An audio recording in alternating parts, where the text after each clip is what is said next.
Hey everyone! Welcome to Julian's Kitchen. So, ang aga-aga kong nakikipagbuno ng lakas dito sa beef tendon because ang recipe natin for today is beef pares. So, bakit beef pares? Medyo nito mga nakaraang linggo, naging maintriga itong beef pares na ito for so many reasons. So, why not make beef pares 3 ways? Yung beef pares, isa gagawin natin. Yung normal na nakasanayan natin, may kanin, may itlog, may beef pares. Yung isa naman, we'll just pour the beef pares on top of the egg noodles para medyo mas pang-hangover effect. Yung final way ng beef pares is, we'll make it beef pares birria. Sounds interesting? Yes, and it's gonna be good. May mga ibang paresan talaga na nagsasama ng tendon at saka tripe. Yung tripe, basically, parang extender ba? Ako, gusto ko yung tendon kasi talagang may collagen effect siya. Pwede siya pang babata, ha? At least yung itsura niya babata. Ewan ko lang yung heart natin. So, yan. I'll just slice this. Gusto ko lang kasi na kapag nagpakulo na tayo ng beef and at the same time pinakuluan na rin natin tong tendon, yung collagen niya sasama na sa broth. So, magkakaroon na yan ng extra layer of flavor. So, I'm using the red chopping board kasi itong red chopping board is dedicated for beef. So, keep that in mind. So, ito namang tuwalya, isa-slice lang natin siya na parang may pagka-noodles para pag nakagat, hindi siya overwhelming. Kasi hindi lahat ng tao gusto ng tuwalya, pero ako kasi gustong-gusto ko ng tuwalya. Sa kare-kare, di ba? Yan lang hinahanap. Yan yung nilalagyan ng bagoong. Did you know na ang pares ay nagsimula noong pang 70s? According to research, itong pares recipe ay nag-originate sa Chu family. They have a restaurant in Quezon City called Jonas. Kung meron pa kayong ibang information about pares, please let us know para meron pa tayong iba pang information na mabigay sa mga iba pa nating viewers. And then, ang pares talaga pala, Bob, considered siya as street food dati. Ngayon kasi, considered pa ba siyang street food? Pwede pa rin siyang street food, no? I would think so, yeah. Kasi, ang alam ko kasi sa Paris, yung pananggal ng tama eh. Oo, di ba? Bakit nga ba? Recovery food talaga siya eh. Kaya ba siya parang nakilala as pananggal ng tama dahil marami tayong mga tindahan dito sa atin na bukas ang paresan ng halos 24 hours? Well, if you ask me, diba? Yun yung experience ko. Kasi pag uwi ko galing gimmick nung college, yun yung dadaanan. mo. Kasi dalawa yan eh, paresan at saka gotohan. Ah. Pero ako kasi kapag lasing, nung bata ako, gusto ko goto o kaya noodles. Kaya tawirin natin lahat ng mga hangover ngayon, naggamit ay pares. So habang madumi pa ang kamay ko bago ako maghugas, we will now season our beef. It's important. This part of the beef is, you can use either kenchi, short rib. Gusto ko lang na may mga litid-litid na nakikitang ganyan. Kasi yan talaga yung nagpapadagdag ng flavor niya. Yun na, dun tayo sa salt magkakatalo. Daddy, pwede mong i-salt. Salt and pepper po kasi para bago ako maghugas ng kamay. Wait, hugas ang kamay. So you have to season your beef with salt and pepper and then we will sear this hanggang mag-brown all over. Pero hindi naman thoroughly cooked. Gusto lang natin mag-seal in yung juices. Yun yung point ng searing process. You want to seal in the juices of the beef para kahit kumulo siya, may lasa na siya sa loob. Tapos, you just want to make sure na everything is properly coated. And then pepper. Very simple seasoning lang. Just salt and pepper. Thank you, Daddy. Yeah? Ayun. Alam niyo, pa sa nakikita ko, pwede niyo pa nga itong gawing mas nutritious by adding, let's say, goji berries. That's also high in antioxidants like star anise. Kasama siya dito. Pares with goji berries? Goji berries. Goji berries. Yan sa mga Chinese herbal soup, di ba? May mga goji berries. Minsan sa Japan, meron din yan. Okay, let me just... Hi, baby love. Good morning. Okay, wait a minute. Kaping mainit. I will just wash my hands.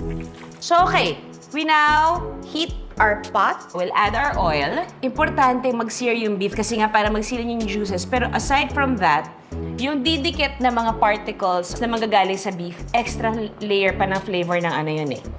Ng pares. So, yun yung gagawin natin.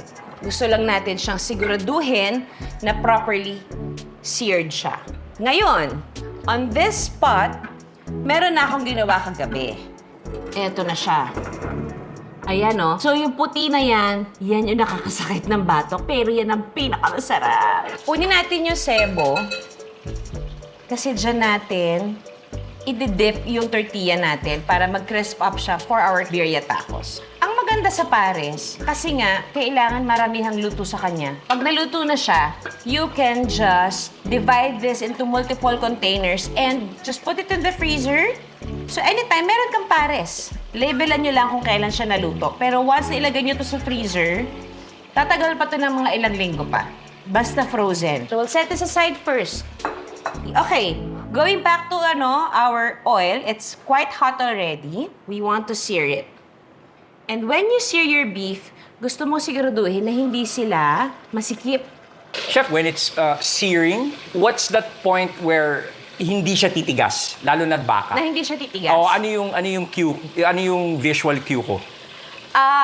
Kailangan, yung isang side ng beef, medyo brown na siyang ganyan. May char na siyang nangyayari or caramelized na siya. But you can go a little bit deeper pa. Kasi papakuluan din naman natin siya na matagal. Papakuluan mo siya after you sear it? Yes. Oh. With all the other ingredients. Nilalasahan lang din natin yung mismong mantika niya. Para pag naglagay tayo ng onions, ginger, and garlic, may lasa na siya. Hey, babe. Ooh, I have my eggs. Oh, diba? Ang saya ng mga itlog namin. Yeah, see that? Oh, diba? Ang happy na nila. Thank you, babe. Cute! We'll put this here. Para may audience ako. Okay, going back to our beef. So, ito, like ganyan. Ganito ka-brown yung hinahanap natin. So, that is the searing part. You don't want to go more than that. Kaya dapat, importante na mainit yung mantika kasi importante, pag binagsak mo siya, mag-brown siya kagad. Sa beef pares, gustong-gusto ko yung part na mabuto. Kasi pag ang laman ay mas malapit sa buto or may kinakapitang buto, mas malasa siya, mas malinamnam siya. Not necessarily mas malambot. Kasi depende sa activity talaga ng baka yung tigas ng laman niya. Kaya na. So, yung konting fat ng beef, dumadagdag na siya sa dami ng mantika natin ngayon. Ayan! Pagkatapos na tayo sa pagsisear, I will show you later ano ba yung hinahanap nating parang mga residue or particles sa pan for that flavor. Kasi iba iniisip kapag natapos mag-sear tapos parang may brown sunog. Hindi siya sunog. Lasa yon. Yun yung lasa na nakuha natin from searing. And gusto mong masigurado na masulit mo yung beef na yun. Kasi ang mahal ng bilihin ngayon, medyo dapat sa pagkakataon to, alam mo na sulitin ng lahat ng mga pinamimili mo. So, okay, we'll take this out. Kuya Wally, tingnan mo to. Eto ngayon yung sinasabi kong brown. Ayan. Iyan, no? Kakaskasin natin yan kasi iyan yung magbibigay pa ng flavor sa pares natin. Kaya tayo nag-sear. So, we'll add our onions. You can add at least one more if you like. So, magka-caramelize naman yan. We'll get our ginger. Babalatan natin yung ginger using a spoon. I'm pretty sure marami nang may alam nitong hack na to. Sa mga hindi pa, with a spoon kasi, you can actually get to the crevices. Crevices? Tama ba? Crevices. Yeah. Tumama ako! Kailangan ka lang yan. Ng ginger, nang hindi nyo nakukuha lahat ng laman. Actually, balat lang talaga yung makukuha nyo when you peel it with a spoon. Kapag may kutsilyo kasi, malaking factor na mas maraming makuhang laman habang nagbabalat. Tapos hindi nyo na masusulit yung ginger. Though, pwede nyo naman ding isama yung balat ng ginger kasi may nutrients din yan. You just really have to make sure na nahugasan nyo ng tama at malinis na malinis yung ginger ninyo. Tapos, kailangan natin siyang pukpukin. Dahil wala kang pamukpok dito. Lagyan natin siya dyan. Our carrots and our bell pepper ilalagay natin later. See, madali lang siya kasi pagsasama-samahin nyo na lang yan eh. And then pakukuluan nyo lang until lahat ng proteins from the beef, the tendon, to the tuwalya, malambot na.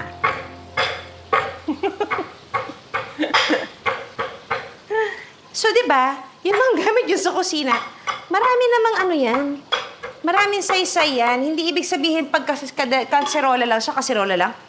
Hindi. Pwede nyo siyang gamitin sa kung anong paraan nyo gusto.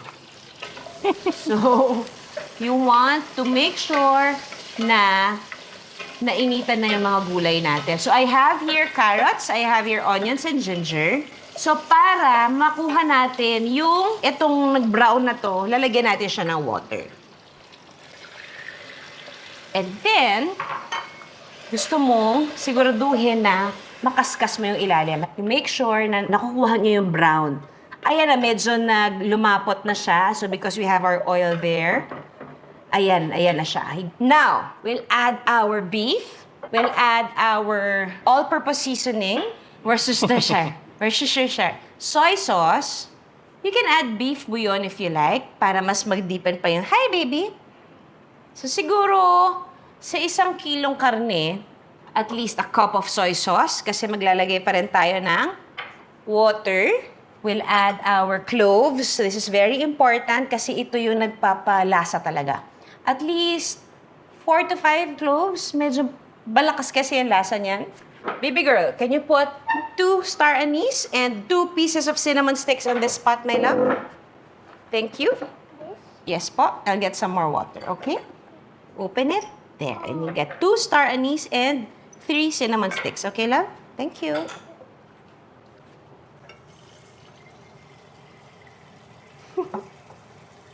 Tapon-tapon lang.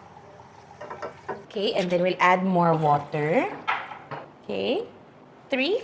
Oh. Slowly, my love, para hindi ka Slowly, it's okay. Okay. Be brave, hindi siya buhay. There you go. Ba't ka takot? Hindi naman yan mantika. It's important, pag naglagay tayo ng onion leeks, mas maraming white. Kasi yung greeny, yun yung ipang-tatop natin mamaya. And a bay leaf. And of course, dahil ang pares ay manamis-namis, hindi ba? Actually, hindi siya manamis-namis. Matamis siya. We'll add sugar. At least 3 tablespoons of sugar, my love. 1, 2, 3. Thank you. Can you get me 2 beef bouillon, please, my love? So, tikman natin.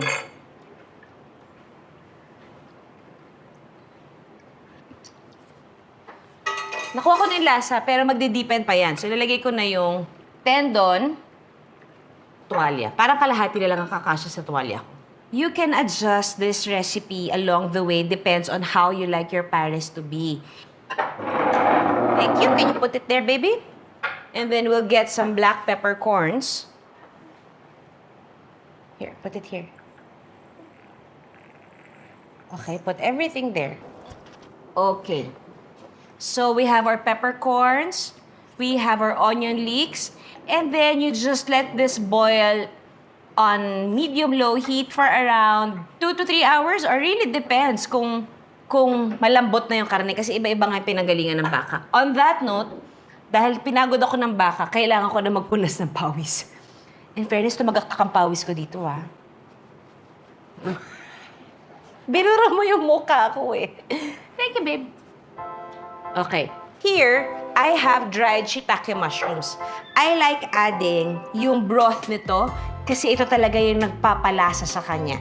So, imbes na tubig ay dagdag ko, broth ng shiitake mushrooms ang ilalagay natin. Ito yung, naku, medyo matagal-tagal nating hihintayin. Mabuti na lang, gumawa na ako kagabi. We'll just cover this, transfer this here. At ililipat natin to ngayon dito. Titikman natin siya. Di ba mas masarap yung overnight pares? Yes, mas masarap to actually habang tumatagal. Para siya malakaldereta, mechado. Habang tumatagal, pasarap siya ng pasarap. There's a scientific explanation to that, right? Mas nagbe-breakdown yung karne, plus yung seasoning na ginagamit, mas lumalalim pa yung lasa niya. Okay, so, pwede pa natin dagdagan ng sugar. Hindi ko sinabing a bit. Sinabi ko, dagdagan ng sugar. So, depende talaga yan kung gaano yung siya katamis. Pero siguraduhin nyo lang, hindi siya bo-borderline sa dessert. Pwede Hindi siya mag-request, magiging- chef. Ha? Pwede mag-request? Yes po. Yung medyo yung medyo matalim na may spice. Matalim na may spice. Okay, on that note, dadagdagan natin to ng cloves. Peppery, di ba? Peppery. Pepper. Ito, kaya hindi na buong pepper ang ginamit ko kasi hindi masyadong lalasa. Dapat freshly ground black pepper. Para yung oil ng pepper, talagang lalasa siya sa pares natin. And then we'll add our sesame oil and seeds, yes? And then we'll add our onion leeks para mabuhay yung lasa niya. Remember, kagabi natin to ginawa. So, just to add that bit of freshness at saka color. And then we'll add star anise and cinnamon para mabuhay yung lasa ng mga spices na nilagay natin. There. Whoop! 3 points. Okay. Excuse me. Para ako nabilokan. Ang lakas anak, malaglag yung lungs ko. Pagka niluto nyo na to last night, kagaya ng ginawa ko, and then initin nyo siya kinabukasan, pag naglagay kayo ng fresh batch of ingredients, mabubuhay yung lahat ng ingredients na nilagay nyo from the night before. So it's very important that you add those ingredients again in the morning. Kasi talagang ang lasa ng pares, malalim. As in, malasang-malasa siya. So, dito ko na ilalagay yung bell peppers. Habang hinihintay pa natin lumasa yung sabaw, maglalagay na tayo ng karne dito para sa birria natin. Kasi isi-shred natin yung karne at iyan ang ipapalaman natin sa birria natin. Now, we will shred that with 2 forks kasi ganyan na siya kalambot. So, importante lang naman na maghiwa-hiwalay siya. Ito yung tendon, bakla. Malinis naman ito. Natin yung tendon. This is collagen. Okay, so meron na tayong filling para sa ating birria. For our rice, I'm just gonna use plain rice. But you can always use garlic rice. Siyempre, yun naman talaga ang pair ng pares, hindi ba? Tapos lalagyan lang natin yan ng sunny side up na perfectly crisp yung edges ng itlog natin. And I'll teach you that later. So now we have our shredded beef here. We'll set this aside. Get our rice. Thank you, my love. Uy, thank you. Habang binubuo natin yung lasa, magpiplate na tayo. There. Then, para sa ating pares mami, add our egg noodles. Ito ay, nabili ko lang sa grocery itong egg noodles na to. So, we have our egg noodles. We have our rice here. Now, how do we cook our eggs? In a pan, make sure na mainit bago tayo maglagay ng mantika. Maglalagay tayo ng mantika. Kailangan yung mantika natin makover yung buong pan. To make sure na wala tayong shell na mailalagay doon, rule of thumb, especially when you're baking, you want to crack the egg separately and put it in a bowl. Hindi mo siya ika-crack sa mismong bowl kasi may pagkakataon na sumasama yung shell sa bowl para masigurado mo na bawat itlog na pinagsasama-sama mo, walang bugok na mahahalo. So dahil mainit na yung mantika natin, I'll drop this already para mag-crisp agad yung edges niya. Ito talaga yung pinakagusto ko sa itlog. Crispy edges. If you have eaten in Angry Adobo, yung mga breakfast platters namin doon, ang itlog, you can request for the sunny side up na crispy edges because we can do that for you. Kasi may mga iba na ayaw. Ay, hindi dumikit yung itlog natin, pero nakuha natin yung medium, over easy yung luto ng yolk. Napapapito kami ni Johan dito. Woohoo! You see that? You see that? I think on that note, tapos na po ang episode natin today. And we'll top this here. See that perfectly cooked eggs. Gagayahin ko si Jello Lawson. You want your eggs to be perfectly cooked. Ayaw niya. Okay, hindi na ako magpapanggap. Balikan natin tong pares natin. My griddle here for the birria is heating up, kaya hindi ako naglagay ng ano dyan. Sobra na ang kulo niya. I think we can start plating. Pag nagpapalambot ako ng karne, especially pag halimbawa mga kaldereta or pag gumagawa ako ng adobo, hindi ako talaga nagsistart ng high fire or high heat. From the very beginning, it's always low fire because I want to keep the proteins intact pero malinamnam at malasa. So, yun yung ginagawa ko rin kapag pares. So, eto na. We will plate this baby pares. There. Add some carrots, some pepper for color, bakla. Wait lang, my love. And then, we will add our onion leeks. Just sprinkle here. Ay, alam ko na ang ilalagay ko dito. Chili garlic oil sa ibabaw ng itlog ko. Bakla! Ha? Nabuhay ang bakla ko. May chili garlic oil tayo. Can you sprinkle some sesame seeds on top of the beef? Thank you. Good job. All right. And then, we will put some garlic oil. All right. We have our first way. This is our beef pares with rice and crispy egg with chili garlic. So with the egg noodles, you can have this with hard-boiled egg or soft-boiled egg. But for this, kukunin ko lang yung sabaw and just a bit of the laman. Dito tayo maglalagay ng mga mushrooms, tuwalya, yung mga iba kong tendon, para na siyang natunaw. So sa mga may uric or sa mga best in long gout, tanggalin nyo na lang yung innards or yung tinatawag nating tuwalya at tendon. And then, we will just ladle this with the soup. Ooh! There! And can you put some spring onion leeks on top, please, baby? Thank you. And some sesame seeds. Good job! You can also add chili garlic oil dito. And there we have our beef pares mami, our second way. And now, our third way. Remember yung tinanggal nating sebo kanina? Yun yung iinitin natin. Diyan natin ilalagay yung flour tortilla natin. We're now going on to make our third way, which is our birria pares recipe. Thank you, my love. I have here achuete seeds. Diba ang birria na mamula-mula siya? Lalagay natin yan dito sa ating oil na sinimmer na natin. We have our flour tortilla. You want to dip it in the oil. Tanggalin natin yung achuete. And then, yoo-hoo-hoo! There, we have one.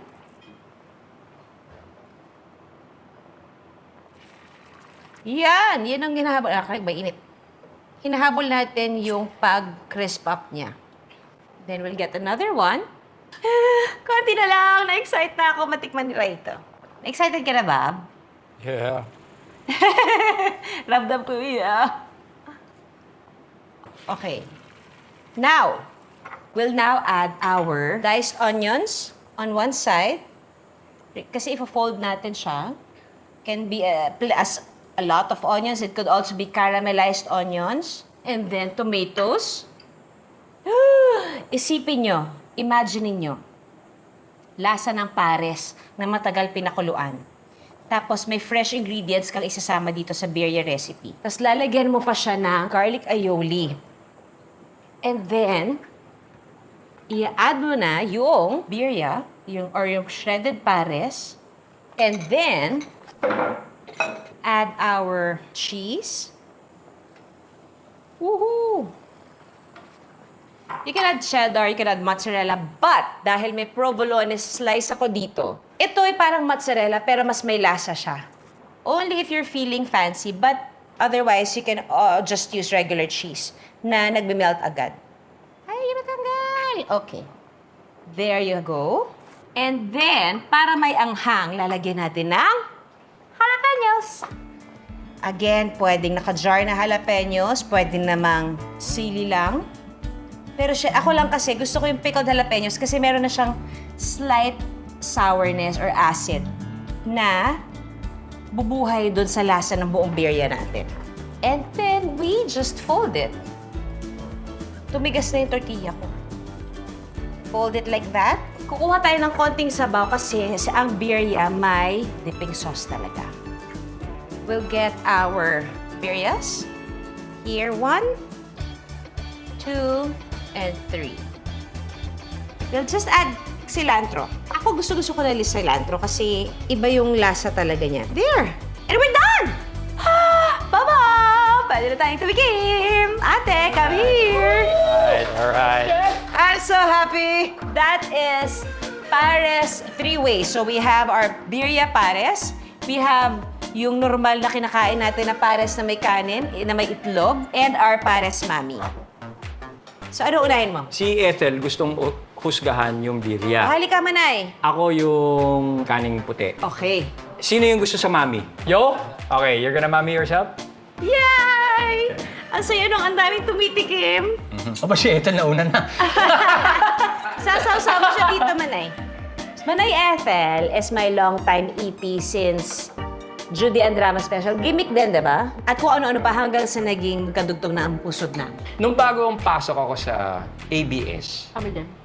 I first worked with Ethel. Diba? Pops, oo. And then, I was Nag-cruise supposed to kayo. direct Judy Ann with you as EP. Yes. Okay. So, Alam niyo medyo, ba, ang dami ano, na naming times ni Rai na dapat magkasama kami sa trabaho. Pero hindi talaga kami itinadhana ng mga panahong yun. Kasi ang mga bagay may tamang panahon. Namo! Nananahimik yung bata. Okay. Tara. Tikim lang. How's my mommy? Go. Happy ka dyan? Ang lambot ng beef. Mabay siya sa lahat ng lasa nung Garlic aioli, Yes. cheese. cheese, onion. How's your mommy? So I'm good, fine. Mommy. Love it? Yeah. With the egg love noodles? How's my pares daddy?